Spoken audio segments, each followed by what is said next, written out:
یا یہ ہشام دے دیں، یعنی ابو جہل کو ماں کو بھی مانگا، نبی کریم صلی اللہ علیہ وسلم کو بھی مانگا، تو بس فضیلت کے لیے تو اتنا ہی کافی ہے کہ اللہ تعالیٰ نے پسند کیا ہے عمر بن الخطاب کو، نبی کریم صلی اللہ علیہ وسلم نے دعا میں مانگا ہے 2 کو، لیکن اللہ نے پسند کیا ہے عمر بن الخطاب کو، تو حضرت عمر جو ہے مرید بھی ہے اور مراد بھی ہے، یہ چیز ہو گئی۔ پھر خلیفہ ثانی ہے، 39ویں 40ویں نمبر پر جو ہے اسلام لانے والے ہیں، یہ 2 چیز ہو گئی۔ اور ابو اللولو جو ہے ایک یہودی، ابو اللولو جو ہے یہودی ہے، تو مدینے میں کچھ لوہار کا کام کیا کرتا تھا۔ ایک مرتبہ حضرت عمر بن الخطاب رضی اللہ عنہ کے پاس آیا، جس وقت میں نیا آیا، تو حضرت عمر نے اسے بولا کہ آپ مجھے کوئی خنجر بنا کر دیں، کوئی چاقو تلوار بنا کر دیں۔ تو اس نے کہا کہ ایسا خنجر دوں گا آپ زندگی بھر یاد رکھیں گے۔ تو حضرت عمر نے فرمایا کہ مجھے دھمکی دے کر گیا ہے، کہ یہ آپ کو دھمکی دے کر گیا ہے کہ ہاں کہ آپ چاہے تم اسے قتل کر دے، تو فرمایا ابھی تو اس نے کچھ کیا ہی نہیں، قتل کیسے کرو گی؟ تو منع کر دی قتل کرنے سے۔ تو بھائی حضرت عمر رضی اللہ عنہ جو ہے بڑے ہوشیار تھے، عقل مند تھے، اشراف لوگوں میں سے تھے، اور حضرت عمر رضی اللہ عنہ وہ ہے کہ جس کی حکومت ہواؤں پر بھی چلی ہے، ہواؤں پر چلنے کی مثال جو ہے یا ساری الجبل ہے، کہ اے ساریہ پہاڑ کے پیچھے دشمن ہے، اور جو ہے زمین پر بھی چلی ہے، زمین پر چلنے کی مثال یہ ہے کہ مدینہ میں زلزلہ آتا ہے، حضرت عمر رضی اللہ عنہ زمین پر پاؤں مار کر کہتے ہیں کہ اے زمین یہ تو بدلا، عمر تجھ پر کون سی نا انصافی کرتا ہے؟ کیا عمر تجھ پر عدل نہیں کرتا ہے؟ کیا عمر تیرے اوپر انصاف نہیں کر رہا ہے؟ یہ تھے حضرت عمر رضی اللہ عنہ۔ آگ پر بھی حکومت چلی ہے، پانی پر بھی چلی ہے۔ آگ پر حکومت کوڑے سے بھگایا ایک صحابی نے، چادر سے یا کوڑے سے، اور پانی پر بھی یہ مشہور واقعہ ہے کہ جو لڑکی کو سمندر میں ڈال دیا کرتے تھے، تو ایسا عظیم بادشاہ، ایسا عظیم خلیفہ اللہ نے ہمیں دیا ہے۔ اور میرے بھائیوں، بعض لوگ جو ہے بدبخت ہیں، یہودیوں نسل ہے، کمینے ہوتے ہیں، وہ حضرت عمر بن الخطاب رضی اللہ عنہ پر زبان درازی کرتے ہیں۔ سنو، حضرت عمر رضی اللہ عنہ جو ہے ابو اللولو نے خنجر مارا، اور حضرت صاحب نے جو ہے جنازے کی نماز پڑھائی ہے، حضرت نے جو ہے جنازے کی نماز پڑھائی ہے۔ اب چند اعتراضات سن لو بھئی، یہ زبان سے بھی نہیں بولنے چاہیے، لیکن آپ جو ہے جس وقت کہیں پر جاؤ گے، کوئی شخص جو ہے زبان دراز کرتا ہے تو فوراً اس کے اس میں پھنس جاتے، اس وجہ سے بیان کرنے پڑتے، ورنہ یہ چیزیں تو جو ہے زبان پر لانے کی بھی نہیں۔ ہماری غیرت، ہمارا ایمان اس چیز کو گوارا نہیں کرتا ہے کہ ہم یہ چیز، یہ بدبودار چیزیں اپنی زبان سے بولے، لیکن دشمنوں کی وجہ سے بولنی پڑتی ہے تاکہ آپ پختہ ہو جائے۔ میں لکھتے رہنا ان تمام چیزوں کو، جو اشکالات اور جوابات ہو، ان تمام چیزوں کو جو ہے لکھتے رہنا، کیونکہ آپ لکھو گے فائدہ آپ کا ہوگا۔ یہ چیز ہو گئی۔ تو بعض کہتے ہیں کہ ایک وفد آیا حضرت عمر نبی کریم صلی اللہ علیہ وسلم کی خدمت میں، تو حضرت ابوبکر صدیق رضی اللہ عنہ نے فرمایا امر رئیل قاقا، کہ جو قاقا جو ہے معبد بن زرارہ جو تھے، کہ ان کو آپ اس کا جو ہے حکم بنا دیجیے۔ حضرت عمر بن الخطاب رضی اللہ عنہ نے فرمایا نہیں، اقرع بن حابس کو بنا دیجیے۔ تو دونوں میں جو ہے لڑائی بچ گئی وہاں پر، فتماریا فارتفعت اصواتہما، تو آوازیں بلند ہو گئی۔ جب آوازیں بلند ہو گئی تو آیت نازل ہوئی، یا ایھا الذین آمنوا لا تقدموا بین یدی اللہ ورسولہ، کہ اللہ کے رسول کے سامنے آوازیں بلند مت کرنا، اور جو آوازیں بلند کرے گا، یا ایھا الذین آمنوا لا ترفعوا اصواتکم فوق صوت النبی ولا تجہروا له بالقول کجہر بعضکم لبعض ان تحبط اعمالکم وانتم لا تشعرون، کہ آپ کے اعمال ختم ہو جائیں گے، آپ کو پتہ بھی نہیں چلے گا۔ کہ اچھا، تو جو شیعہ وغیرہ ہیں تو وہ کہتے ہیں کہ حضرت عمر بن الخطاب جو ہے، حضرت عمر جو ہے وہ دائرہ اسلام سے خارج ہے۔ استغفر، وہ کیا کہتے ہیں کہ دائرہ اسلام سے خارج ہے۔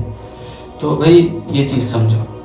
تو یہاں پر فرمایا یا ایھا الذین آمنوا، علامہ ابن تیمیہ علیہ رحمہ فرماتے ہیں، شیخ الاسلام جو آج تو ہر جگہ جگہ پر شیخ الاسلام ہے، لیکن علامہ ابن تیمیہ علیہ رحمہ جو ہے وہ انسان نہیں، فرشتہ ہے۔ اور وہ لوگ ان پر اعتراض کرتے ہیں، یعنی جو علم تو دور کی بات ہے، علم تو دور کی بات ہے، جو علم کے عین سے بھی واقف نہ ہو وہ لوگ جو علامہ ابن تیمیہ پر اعتراض کرتے. شیخ الاسلام بڑی ہستی ہے. علماء کے جو ہے سب علماء کے تفردات ہوتے ہیں، سب علماء کے کچھ نہ کچھ تفردات ہوتے ہیں، تو ان کی وجہ سے جو ہے ان تفردات کی وجہ سے آپ دائرہ اسلام سے خارج نہیں کر سکتے ہو. بہت ساری چیزیں ہیں، تفردات ہیں بہت سارے، سب علماء کے تفردات ہوتے ہیں، الگ الگ ہوتے ہیں. تو شیخ الاسلام فرماتے ہیں یا ایھا الذین آمنوا لا ترفعوا فرمایا، تو یہاں پر یا ایھا الذین آمنوا فرمایا ہے. جب یا ایھا الذین آمنوا فرمایا تو اس سے پتہ چلتا ہے کہ آواز بلند کرنے کے بعد بھی یہ مومن تھے. یہ آیت نازل ہوئی ہے، آواز پہلے آواز بلند ہوئی ہے، بعد میں آیت نازل ہوئی ہے. تو جب یہ بعد میں آیت نازل ہوئی ہے تو اس سے ہمیں یہ پتہ چلتا ہے کہ یہ دونوں مومن تھے، یہ دونوں مومن. یہ تو ہماری دلیل ہے، تمہاری دلیل کہاں سے؟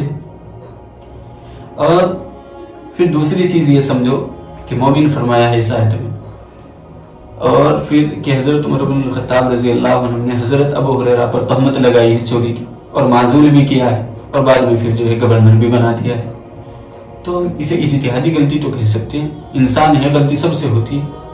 ہم صحابہ کو معصوم نہیں مانتے ہیں، ہم صحابہ کو معصوم نہیں مانتے ہیں، بلکہ ہم محفوظ مانتے ہیں. محفوظ کا مطلب یہ ہے کہ اگر کوئی غلطی ہو جائے تو اللہ تعالیٰ اس غلطی پر باقی نہیں رہنے دیتے، اللہ تعالیٰ اس غلطی پر باقی نہیں رہنے دیتے، اس غلطی کو دنیا ہی میں ختم فرما دیتے. اور پھر تیسری چیز یہ سمجھ لو، اگر آپ لوگوں کے سمجھ میں آ جائے کہ صحابہ رضی اللہ عنہ جتنے بھی ہیں سب کی عدالت تواتر کے ساتھ ثابت ہے، سب کی عدالت جو ہے تواتر کے ساتھ ثابت ہے. تواتر رضی اللہ عنہم ورضوا عنہ کہ اللہ ان سے راضی ہو، اللہ سے راضی. جب ان کی عدالت تواتر کے ساتھ ثابت ہے تو اب ہمیں کوئی اشکالات کرے تو ہمیں کوئی فرق نہیں پڑتا ہے. اور اگر خبر واحد بھی آ جائے، احادیث آ جائے، تو ہم جو ہے ان خبروں کو جو ہے درگزر کرتے ہیں، ہم انہیں مانتے ہی نہیں. ہم جو ہے ان حدیثوں کو پس پشت ڈالتے ہیں. اصل چیز یہ سمجھو کہ تواتر کے ساتھ ہے، اور خبر واحد جب تواتر کے مقابلے میں آتی ہے، قانون ہے کہ تواتر کے مقابلے میں خبر واحد قابل قبول نہیں ہے، تو ہم اسے مانتے ہی نہیں. اصل چیز یہ سمجھو. اور پھر اگر آپ کے ذہن میں آ جائے تو بھائی یہ چیز میں نے جو ہے پڑھی تھی ایک جگہ پر، یہ شاید غالباً جو ہے بخاری کی شرح تھی کسی کی، تو اس میں یہ چیز پڑھی تھی کہ جتنے بھی صحابہ رضی اللہ عنہم پر اعتراضات ہوئے ہیں ان میں امام زہری ہے، تو زہری کے تسامح ہیں سارے کے سارے. جس احادیث میں بھی صحابہ پر اعتراض بنتا ہے اس میں زہری ہو گئی. تو یہ چیز ہو گئی. تو حضرت عمر رضی اللہ عنہ کے بارے میں بھی ہو گیا. تو اب تھوڑا مختصر سا یہ چیز سمجھ لو، تھوڑی سی مختصر سی انما کے بارے میں تھوڑا پڑھ لیتے ہیں. حضرت عمر بن الخطاب رضی اللہ عنہ کا بھی ہو گیا. تو پھر قال کا جو یعنی اس کے اندر جو ضمیر ہے وہ راجع ہوگی عمر بن الخطاب رضی اللہ عنہ کو، کہ حضرت عمر بن الخطاب رضی اللہ عنہ نے فرمایا کہ قال حضرت عمر بن الخطاب رضی اللہ عنہ فرماتے ہیں قال رسول اللہ صلی اللہ علیہ وسلم کہ نبی کریم صلی اللہ علیہ وسلم نے فرمایا انما الاعمال بالنیات کہ تمام اعمالوں کا دار و مدار نیت پر ہے. پھر ایک یہاں پر چھوٹی سی مختصر سی ایک بات سمجھ لو. آج کل سے جو ہے حدیث انشاءاللہ شروع کر دیں گے. یہ مختصر سی بات وہ یہاں پر یہ ہے کہ یہاں پر رسول اللہ صلی اللہ علیہ وسلم آیا ہے تو نبی کریم صلی اللہ علیہ وسلم کا جہاں پر بھی نام آئے تو وہاں پر درود شریف پڑھو، وہاں پر درود شریف پڑھو. اور ایک چیز اور سمجھو، آپ جو ہے مشکات پڑھو گے، نبی کریم صلی اللہ علیہ وسلم کا نام جو ہے بار بار آئے گا. دیکھو قال رسول اللہ صلی اللہ علیہ وسلم، نبی کریم صلی اللہ علیہ وسلم نے فرمایا، یعنی 2 مرتبہ نام ہو گیا. ایک مرتبہ عربی میں لیا ہے، ایک مرتبہ ترجمہ کرتے ہوئے لیا ہے. تو اتنا کثرت سے درود شریف ہو جائے گا آپ لوگوں کا کہ آپ کو یہ احساس نہیں ہوگا.